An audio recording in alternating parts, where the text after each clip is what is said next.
Cyclone Fanatics, here with John Walters, the voice of the Cyclones today, as we are pumped up and getting ready to unveil our Where Are They Now? First one ever, John.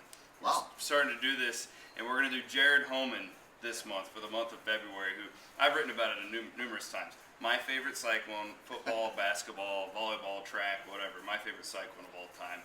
I just love the way he played. I love the sense of toughness that he brought to those Cyclone teams, and he was good. I mean, he was skilled with the ball, but I guess it was just the whole Jared Homan mentality that I loved about him. What when you think about calling his games and watching him grow as a player, what comes to your head?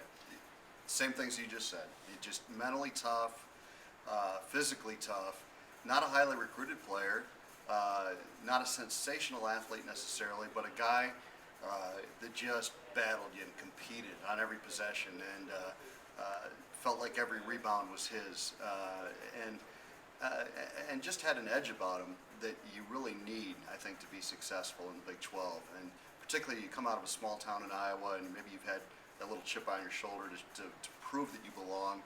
You're going against great competition in the Big 12, but he never backed away from a challenge, and had a great sense of humor too. That's another thing I always remember about Jared. He had a great sense of humor, and of course he comes back still and is connected to the program. Yeah. He was back recently, and I asked him how things are in Greece, where he's playing now, and he said, "Oh, it's good. The nightlife's good," which of course was the first thing out of his mouth.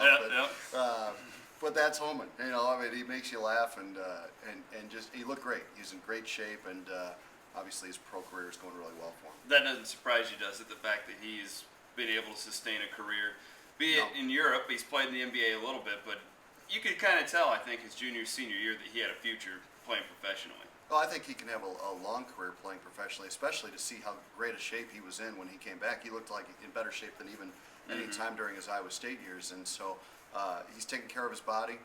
He's being smart about it, and yeah, I mean, a lot of teams out there at any level are looking for a guy that brings that kind of attitude to the table on a daily basis, and Jared definitely brings that extra little push for a team. And to talk about exactly what he brought to those Cyclone teams, I think that you can make the argument that there's really been that void since he was gone, just in Iowa State basketball in general. Even the year after, it was Wayne Morgan's final year.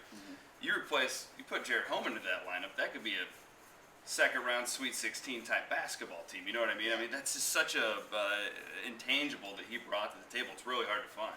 It is, and he was a great compliment to the guys around him too. And it's the ultimate compliment to guys like Justin Hamilton when you hear a fan say, he's starting to remind me a little bit of Homan. The way everybody's always comparing guys to Homan because they miss that.